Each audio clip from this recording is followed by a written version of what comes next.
खुश आमदीद। आज हम एक ऐसे मौजू पर बात करने वाले हैं जिसके बारे में अक्सर लोग जानना चाहते हैं, फलाशियो। इस तज्जिये में हम इस अमल को एक एक कदम करके समझेंगे ताकि एक बिल्कुल वाज़े और मालूमाती तस्वीर सामने आ सके। तो चलें इस मौजू की गहराई में उतरते हैं। तो देखें, इस पूरे अमल को समझने के लिए हम इसे 6 हिस्सों में तकसीम करेंगे। शुरुआत करेंगे तारुफ से, फिर देखेंगे कि तैयारी इतनी अहम क्यों है, उसके बाद आएंगी बुनियादी तकनीकें, फिर रफ्तार और क्लाइमैक्स को कैसे संभाला जाए, और आखिर में उस अमल के इख्तिताम पर बात करेंगे। तो चलें, सबसे पहले बात को शुरू करते हैं बिल्कुल बुनियाद से। पहला हिस्सा है फलाशियों का तारुफ। इससे पहले कि हम तकनीकी तफसीलात में जाएं, ये समझना बहुत ज़रूरी है कि इस लफ्ज़ का असल मतलब क्या है। तो फलाशियो असल में है क्या?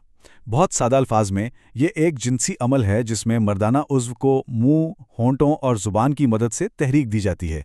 ये एक बहुत बुनियादी सी तारीफ़ है, लेकिन आज की हमारी सारी गुफ्तगू इसी के गिर्द घूमेगी। अच्छा, टेक्निकों पर जाने से पहले एक ऐसे कदम पर रुकते हैं जिससे अक्सर लोग भूल जाते हैं, लेकिन सच पूछें तो ये सबसे ज़्यादा अहम है, और वो है तैयारी। एक आरामदेह और महफूज माहौल बनाना सिर्फ एक अच्छी बात ही नहीं, बल्कि एक बेहतरीन तजुर्बे के लिए बिल्कुल लाजमी है। तैयारी के आप समझ लें 3 अहम सुतून हैं। सबसे पहली बात सफाई, जो आराम और इज्जत दोनों की निशानी है। दूसरी, एक पुरसकून और निजी जगह जहां दोनों पार्टनर्स खुद को महफूज महसूस करें। और तीसरी, जो शायद इन सब में सबसे अहम है, वो है बातचीत। ये पूछते रहना कि पार्टनर को कैसा महसूस हो रहा है, इस अमल को सिर्फ जिस्मानी नहीं रहने देता, बल्कि इसे जज्बाती तौर पर भी जोड़ता है। ठीक है, तो अब जब हमने बुनियाद रख दी है, चलें अब इस अमल की अमली तफसीलात पर बात करते हैं।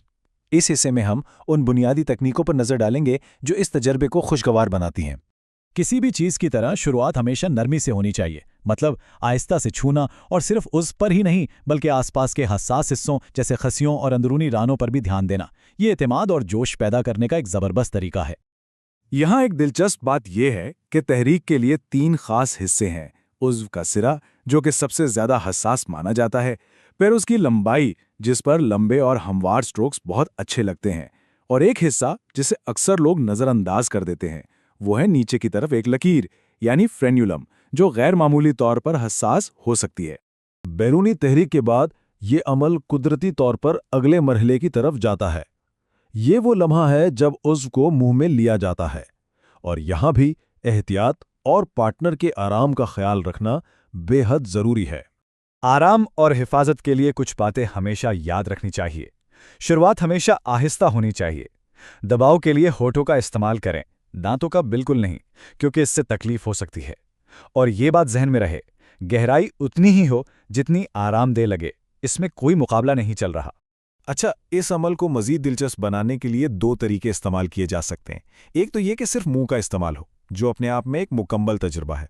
दूसरा तरीका यह है कि हाथ और मुंह को एक साथ इस्तेमाल किया जाए, जिसमें हाथ बुनियाद को तहरीक दे और मुंह सिरे पर तवज्जो दे। इससे तजुर्बे में एक नई गहराई और वैरायटी आती है।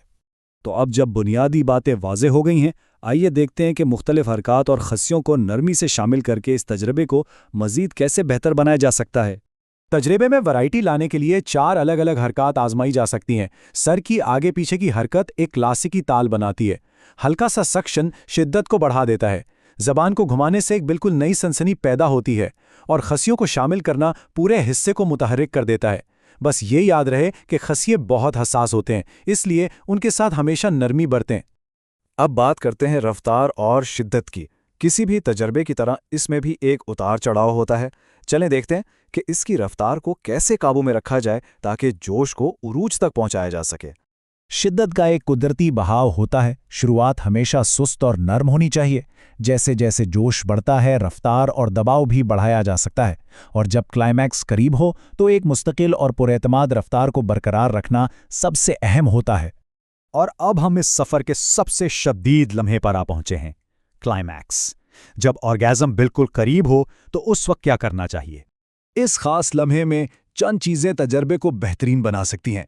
अपनी रफ्तार और दबाव को एक जैसा रखें। अगर पार्टनर आरामदेह है तो गहराई में इजाफा किया जा सकता है, और अगर हाथ भी इस्तेमाल हो रहा है तो उसकी रफ्तार को भी बढ़ाया जा सकता है ताकि शिद्दत अपने उरूज पर पहुंचे। और आखिर में एक बहुत ही अहम सवाल, इस अमल का इख्तिताम कैसे किया जाए? ये भी उतना ही अहम है जितना कि उसकी शुरुआत और दरमियान।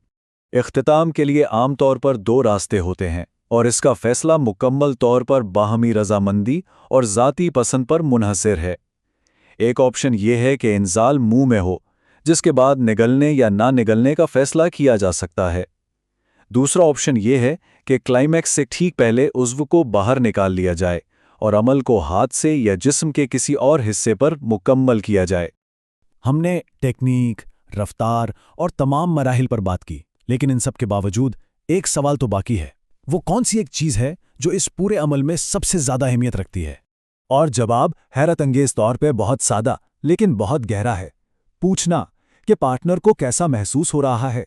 یہی وہ ایک چیز ہے جو صرف ایک جسمانی عمل کو ایک حقیقی، جڑے ہوئے اور خوشگوار تجربے میں بدل دیتی ہے۔ بات چیت ہی تو ساری تکنیکوں کی اصل روح ہے۔ تو آخر میں اس ساری بات کا خلاصہ یہ ہے کہ ٹیکنیک جاننا بہت ضروری ہے، لیکن یہ صرف ایک اوزار ہے۔ اصل مقصد تو بات چیت کے ذریعے باہمی خوشی اور قربت پیدا کرنا ہے۔ یہ صرف ایک جسمانی عمل نہیں ہے، بلکہ اپنے پارٹنر کے ساتھ ایک گہرے تعلق کو مضبوط کرنے کا ایک طریقہ بھی ہے۔